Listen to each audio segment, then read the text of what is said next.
Subscribe करें और bell दबाएं ताकि कोई खबर रह न जाए। जिस तरह हम बात कर रहे हैं कि वज़ीर आज़म एक तरफ तो चीन के दौरे पर हैं, बड़ा ये इम्पोर्टेंट उनका दौरा है कोविड की सिचुएशन के बाद, अब वो दौरा कर रहे हैं और इस तमाम तर सूरत हाल में जब वहाँ सीपैक पर बात होनी है, वहाँ पर जो मुख्तलिफ सरमायाकारी है चीन की पाकिस्तान में उस पर बात होनी है, और ऐसी टाइमिंग्स पर जब यहाँ हमला होता है बलूचिस्तान के इन इलाकों में, और फिर नज़र भी आता है कि जी ताने बाने वहीं जाके इंडिया से मिल रहे हैं जो हमारा असली दुश्मन है, तो फिर क्या किया जाए और पाकिस्तान क्या करे, स्ट्रेटेजी क्या होनी चाहिए पाकिस्तान की? देखें, एक तो हमें बड़ी क्लियर बात है कि टारगेट है सीपैक, और सीपैक को नाकाम करने के लिए इंडिया, और आज से समय मालूम है कि ये इंडिया किसकी प्रॉक्सी है और उनके क्या डिजाइन है, जो सर्टन इस्लामिक ममालिक उसमें शामिल हो सकते हैं, इसलिए कि सीपैक सबको इफेक्ट करता है। और क्योंकि वो मिडल ईस्ट के पास जाकर ऑयल जितने वहाँ से निकलता है वो भी इसके थ्रू से यहाँ जब बन जाएगा तो हम बहुत ज़्यादा मिडल ईस्ट को इधर आना शुरू हो जाएगा, तो हम इकोनॉमिक तरक्की करेंगे। टारगेट है पाकिस्तान क्योंकि इस्लामी मुल्क है, पाकिस्तान क्योंकि एक हमारी मुसल्लह फौज बहुत स्ट्रॉन्ग है, हमारी जियो स्ट्रेटेजिक लॉ बहुत स्ट्रॉन्ग है, इसलिए वो चाहते हैं कि हम इकोनॉमिक तरक्की ना करें। इसके लिए ये सारा टारगेट, वो मौका जब पाकिस्तान के प्राइम मिनिस्टर चाइना का दौरा कर रहे हैं, और ये बहुत अहम दौरा है कोविड के बाद 2 साल के बाद तकरीबन दौरा है, जिसमें सीपैक ही डिस्कस होना है कि इसका सेकंड फेज कैसे बनना है, स्पेशल इकोनॉमिक जोन के लिए क्या कुछ करना है, उसके लिए क्या क्या तरीका इस्तेमाल किया जाएगा, इकोनॉमिकली कैसे किया जाएगा, इसकी सिक्योरिटी कैसे की जाएगी। और इसी मौके पे इसमें ज़्यादा तेजी आई है दहशतगर्दी के वाक़े में, ताकि चाइना को पता चले कि पाकिस्तान दहशतगर्दी को कंट्रोल नहीं कर सका। हालांकि सब कंट्रोल कर लिया हुआ था, अभी भी प्रॉब्लम यह है कि अफगानिस्तान में हुकूमत मुस्तहकम नहीं है, वो अफगानिस्तान के हुकूमत को इकोनॉमिकली वायबल नहीं कर रहे हैं, ताकि जब तक वहाँ पर मुस्तहकम हुकूमत होगी, उनकी रेट कायम होगी, तब वो बाकी दहशतगर्द तंजीमों को निकाल सकेंगे या उनके खिलाफ कार्रवाई कर सकेंगे। यही पाकिस्तान कहता है कि अफगानिस्तान में अमन होगा तो पाकिस्तान में अमन होगा, इसलिए पाकिस्तान की हुकूमत दुनिया को कह रही है कि अफगानिस्तान की हुकूमत को मुस्तहकम करें, इकोनॉमिकली उनको वायबल करें, ताकि उनका रेट कायम हो और वो किन्ना किया जा सके। सेकंड, अफगान रिफ्यूजीज हमारे पास बहुत तादाद में मौजूद हैं, उनके अंदर भी मौजूद है, इन्होंने पहले से कल्टिवेट किए हुए हैं, रॉ ने और एनडीए जो पहले थी उन्होंने मिलकर काफ़ी प्रॉब्लम क्रिएट की हुई है। पाकिस्तान की मुसल्लह फौज 24 घंटे तैयार हैं। अब ये दोनों ऑपरेशन जो थे ये नाकाम कर दिए हैं, दोनों के उनमें दहशतगर्द मारे गए, बल्कि अभी सर्कल किया उनके खिलाफ ऑपरेशन भी चला, जो करीब ये सारे मारे जाएंगे। लेकिन इससे ये भी फर्क पड़ता है कि इनका मोराल भी डाउन होगा, इंडियन रॉ को भी पता चलेगा कि पाकिस्तान मुसल्लह फौज अब इनके मामले नाकाम कर रहे हैं। लेकिन साथ ही साथ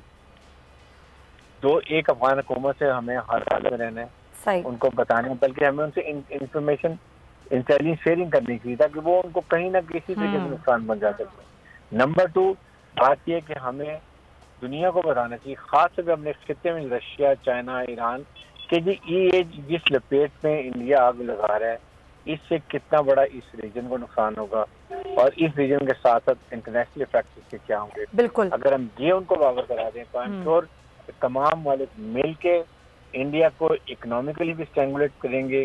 उसके ऊपर सख्ती भी करेंगे, और फिर इंटरनेशनल लेवल पे भी इसको कंट्रोल करेंगे। बिल्कुल आप सही कह रहे हैं कि ज़ाहिर जो खित्ते के ममालिक हैं उनका किरदार बड़ा अहम है इस दहशतगर्दी से निपटने के लिए। Point taken. जमील साहब, सिफारती सतह पर पाकिस्तान की कोशिशें किस तरीके से होनी चाहिए, ख़ासतौर पे जब हमें मालूम है कि इंडिया बार बार दहशतगर्दी करता है पाकिस्तान में, फिर वो अफगानिस्तान की भी सरजमी इस्तेमाल करता है, ईरान से भी दहशतगर्दी होती है, उधर की भी हमें सबूत मिलते हैं, अब सबूत भी हमारे पास हैं, हत्ता के बैंक अकाउंट्स की रसीदें भी हमने फराम की, हमारे पास सारी डिटेल्स मौजूद हैं, उसके बावजूद कहाँ कोई कमी या कोताही है कि हम इस मामले को उस तरीके से उठा नहीं पाते दुनिया के सामने? ये इतना बड़ा मामला है कि इस वक्त हमारे जो फॉरेन ऑफिस है, जिस मकसद के लिए स्ट्रक्चर की गई थी, काम उससे बहुत ज़्यादा बढ़ गया है। फॉरेन ऑफिस के पास वो ज़राए और वो मामला नहीं। मैं आता हूँ इस बात पर थोड़ी सी मज़ीद तफसील पे। पहले तो आपके सामने कुछ इंडिकेटर्स में रखता हूँ कि इस वक्त जियो पोलिटिकल और जियो स्ट्रेटेजिक तनाजुर क्या है दुनिया का, और ख़ासतौर पर इस किस्से का।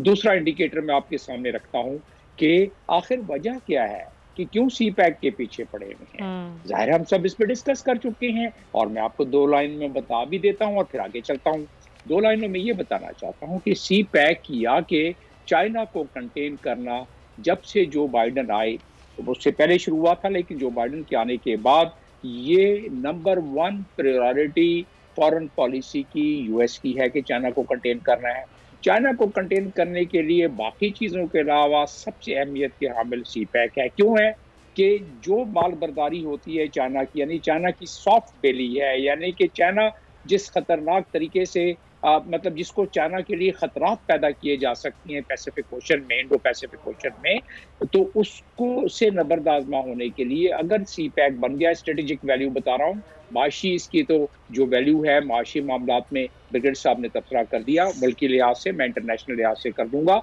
लेकिन जो इसका इस वक्त 6 हफ्ते लगते हैं किसी चीज़ को इस खित्ते से यानी गल्फ एरिया से चाइना में पहुंचने के लिए, जब सी पैक बन जाएगा तो सिर्फ वो टोटल 5 दिन में पहुंच जाएगा। 16,000 किलोमीटर का नॉटिकल माइल का समुद्री सफर है जो कि तकरीबन 6 हफ्तों में कवर होता है। जब ये सी पैक बन जाएगा पूरा और अभी भी माल बर्दारी शुरू हो गई है तो उसके बाद ये सिर्फ 7 दिन का रास्ता रह जाएगा। अब अगर अमेरिका की ये फॉरेन पॉलिसी का पहला हिस्सा है कि चाइना को कंटेन करना है, यानी कि उसको उनके लिहाज से चाइना को इस तरह नहीं आगे बढ़ने देना है, उसकी कमजोरी जिसमें कि वो पहले ही न्यूक्लियर सबमरीन ऑस्ट्रेलिया को दे के औकास का एग्रीमेंट करके चाइना को एक खतरे की झंडी दिखा चुके हैं और चाइना ने उस पर रिएक्ट किया है। तो एक साइड पे जब वो है तो उस वजह से बलूचिस्तान में भी क्या हो रहा है, पाकिस्तान में इंडिया क्या कर रहा है, इंडिया स्ट्रिंग ऑफ लाइंस का हिस्सा है। इंडिया डिफेंस कोऑपरेशन के तकरीबन 3 बहुत अहम एग्रीमेंट अमेरिका से साइन कर चुका है। अमेरिका के एलाइज और अमेरिका मिलके चाइना को जो है जरा काबू करना चाहते हैं, यानी कि कंटेन करना चाहते हैं। तो ऐसी सूरत में पाकिस्तान के ऊपर तो ये मलबा गिर रहा है। अब आपने पूछा कि डिप्लोमेटिकली क्या किया जाए। एज अ डिप्लोमेट मैं तो यही कहूँगा कि हमारे सारों से अच्छे ताल्लुकात और अच्छे इस्तेमाल होने चाहिए। सब्सक्राइब करें और बेल दबाएं ताकि कोई खबर रह न जाए।